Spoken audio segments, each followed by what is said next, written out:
heading north under the mainline Overland. Open house in Bow, New Hampshire. Check out some rigs. Traffic is moving nicely, so it's gonna be 30 minutes fast, should be late.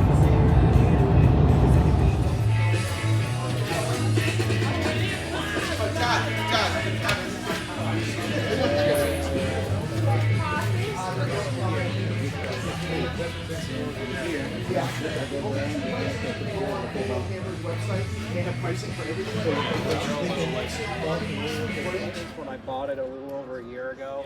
I have a just KDSS?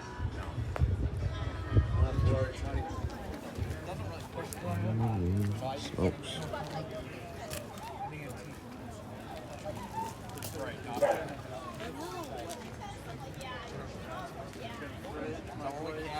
The White Mountains.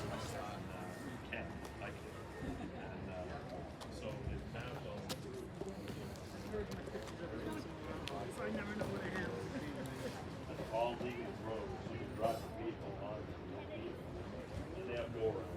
Like the matching tent color. You don't want them the same way. They're just weird.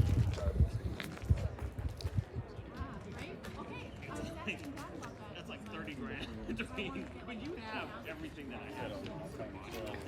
A lot of cool trucks here. A lot of money. This has like, what are you?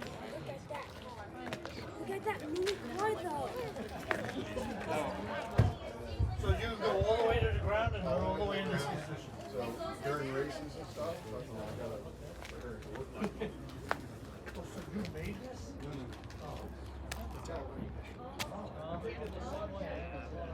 That's cool trucks here. What was the brand?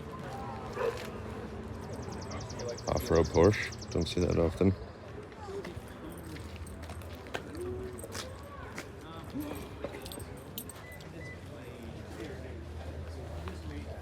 What's that?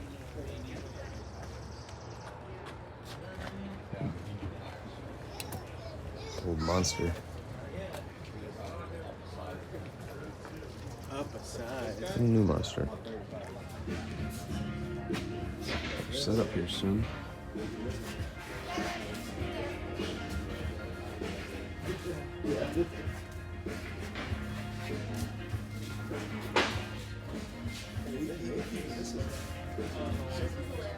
Got a coffee set up here. That's a custom one from a guy here in Manchester.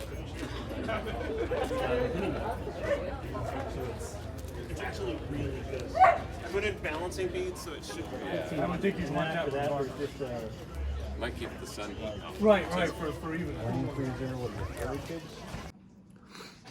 Alright, here we go. Tried to do this earlier and had Jasper in the truck with me and he started whining because he wanted to get out. So here I am back in the office, aka my kitchen, and I got a chance to write down some notes from what we got to see at Mainline last weekend, and wanted to pass on to you guys what the big takeaways were during our trip. Besides the fact that there was a lot of cool vehicles there, trucks, SUVs. There was even a Porsche decked out as a Porsche SUV, but nonetheless a Porsche, and I got a lot of cool things that we have to look forward to in our build, and now our we'll call it the potential budget has increased because there's some pretty cool accessories and add-ons that you can put on these things, and they're all pricey. But at first glance, we got to see the Project M in person for the first time. Yes, we did buy it and order it and do all the things without actually seeing one in real life. We just got read a lot of reviews, saw it online, spoke to a couple people that have them, and took their word for it, and we just ran with it, and saw it in person, and you know what? It's as cool as it looked like online. It's actually even a little more spacious than I thought it was going to be. There was a guy there that had rolled up with one in the same size, everything. The only difference is I think our outside colors were a little bit different. So other than that, we had a few of the accessories a little bit different, but the gist of it was basically the same. He talked to us about some of his build out, for a while, which I really appreciate because he could have walked around himself, and instead he sat there by his truck and just kind of explained what he had going on for us, which we had quite a few questions. It looked as cool as expected. Yeah, honestly, it popped up a lot more than I thought it would. So the standing room in there is going to be nice, as both of us, Sarah and I, are not over 6 feet. So there's gonna be plenty of room for us to get in there and walk around. It might even be nice to even do while the top is down. So that's to be determined because nobody had their tops down still when we were there. It looks like it's gonna be a practical thing for my daily driver still. Obviously it's gonna hurt the gas mileage, but that is what it is. Going back to the vehicles, we kind of touched up on at the beginning. There was like everything from a Porsche, a lot of Toyotas, a lot of Dodges. There was like some of the build outs like Range Rover, Land Rover type things. There was a different brand there that I had never heard of. But it looked like a new vehicle or a well-maintained vehicle. There was 2 of them that came in that were really neat looking if you're looking at an SUV type thing. A lot of Lexuses and very few GMs or Sierra or GMs or Chevys, but that's okay. That just gives us room for us to throw our build out in the mix when it comes next year when they have their open house again. Will be something a little bit special that people can kind of check out and use. But for stuff that we want to look at into getting next, the front bumper was a super popular thing. Everybody had aftermarket bumpers on their vehicle, which is something that we were looking at, and we were kind of debating on how long we were going to wait before we added that onto the truck. For clearance mainly, because the GMC has a little bit of a lower ground clearance in the front, and so we would want that bumper mainly for that. Obviously bumping, running into stuff, and we don't have a lot of like animal strikes around here. Knock on wood, now I'm gonna hit something, but the wildlife isn't too crazy as it would be if we were out in the Midwest or something like that, or up in Canada. With the front bumper, they're a little bit heavier, but after listening to a podcast the other day from Overland, they had a guy on that was a specialist in bumpers from a company, CBI or something along those lines. Can't be broke or something. I don't know. Can't remember. Good file. They have some good products on there. They said they're on the works of making a 1500 for Chevy GM. I got to reach out to them because it wasn't on their website and see if they have something available, because they were really good about deciding what kind of bumper you need. Do you need something that is just aftermarket, something that gives you a little stability, a little safety, attach a winch to it, lighting, or do you need something with a little bit more beef to it for running into trails and hitting rocks? And then there was the animal strike potential that had other things on it. So they had really cool information on that, which was very helpful, especially after last weekend. We wanted to add the bumper higher up on the priority list. Back bumper, not as quick of a bump up the list, but it is something that we could add later on, because you can put the swing arms on the back, which could be useful for spare tires when we do eventually upgrade the wheels on the truck and get away from the traditional wheel. We have aftermarket tires, but the wheel itself is stock GM. People had for the swing arms, their water cans. They had all sorts of stuff attached to it. One person had their whole outfit of their cooking supplies, so they swung that around, and when it was time to cook, the thing just popped. It not only did it open, but it popped down, and it was ready to get his grill on, and it looked really cool. So that was a cool thing we saw and took notes on and took pictures of. And yeah, that was something. Back bumper, not completely necessary because we're still going to be very new at this, but down the road, definitely something to consider. Front bumper has officially been moved up the list of stuff to buy. And Somebody had, speaking of the list of how quickly you update things, there was a guy there that was talking, I overheard him saying that as he broke 100,000 miles, that was when he was gonna start adding some more of the serious upgrades, which kind of felt was cool, is you use the machine, you slowly add more serious upgrades. He was talking about cutting into he had a Tundra, or sorry, 4Runner, sorry. He had a Toyota 4Runner, and he was going to start making cuts once he broke the 100,000 mile mark. And I thought that was pretty cool to be conscious of a vehicle staying intact and not just immediately just blowing the budget and just destroying the vehicle. Not really destroying it, but chopping it all up.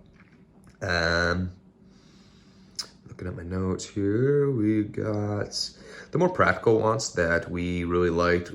A big one was shower cubes. Multiple people had attachments for the outside of their vehicle for a little shower cube.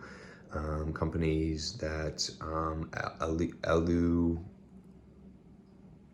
God, I'm so terrible with names of these things. But they make a pop-up tent, but they also make just the cube itself, which hopefully will be attachable to the outside of the Project M.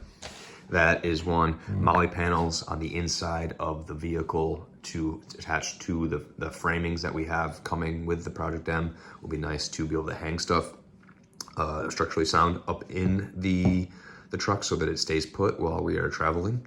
The roof rack on top of the cab of the truck, as long as there's space based on where the Project M lands, to store max tracks and maybe some canteens like water and fuel if we start to get a little crazy on the distances we want to travel. But then we have exterior lights. Everybody had exterior lights to use mainly by the glass of the windshield, which would be our first one, just to kind of spread out, especially if we're traveling through trails, getting into camp late or anything like that, waking up really early to get to a trailhead in the winter stuff. You don't want to ever be surprised by anything when you're on one of these trails that may be hard to get to when it comes to like safety or emergency vehicles or tow trucks. The grill, light bars, they just more look cool to me. I'm not sure how practical they are for use, but more light, more better. I just think they just look nice. And the light bars in the front and the back of the vehicles were very common as well on most of the machines. Rock rails, everybody had rock rails, and after listening to that podcast from Overland, the guys really supported installing rock rails for not only just protecting your vehicle, but protecting you inside.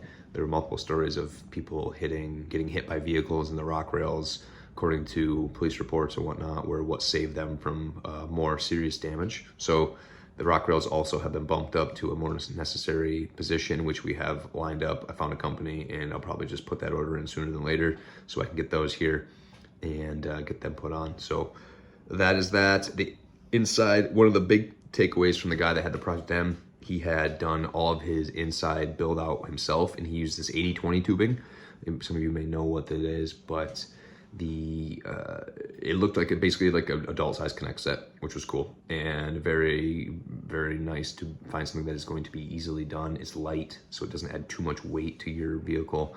I saw some really cool build outs with people that were doing like full wood build outs, and it just looked like it was going to add a lot of weight to the vehicle. Where this 80-20 tubing, it's aluminum based, and it's very sturdy, and it's easily changeable, and you can save some weight on that. And that was something we have notes on, and that is going to be done once we get the Project M and figure out where we want things to be. And it's gonna be very customizable by using that. So that most likely could be our first way of building out the inside, as opposed to initially we were gonna buy some pre-built out stuff, but that just seems like it might just be unnecessary right now. Maybe down the road, once we figure out, okay, for sure this is what we want going on inside the truck, and we want to get somebody to do it, like make it look all real nice. That would be cool, because there are some companies that do some real nice ones. Other than that, there's some trucks that have some cool names, some cool Instagram handles, some cool YouTube channels. So now I'm on the hunt for that, because I do love that kind of stuff. And I think I got to come up with a cool name for the truck and or our adventures that we plan to do. So yeah, that is it. Much more that now that we've seen some of these trucks in person in action, much more to come on the build out. Pretty exciting stuff to see where we can take this and what happens next. But I just want to thank everybody that was there at the Overland open house in Bow, New Hampshire.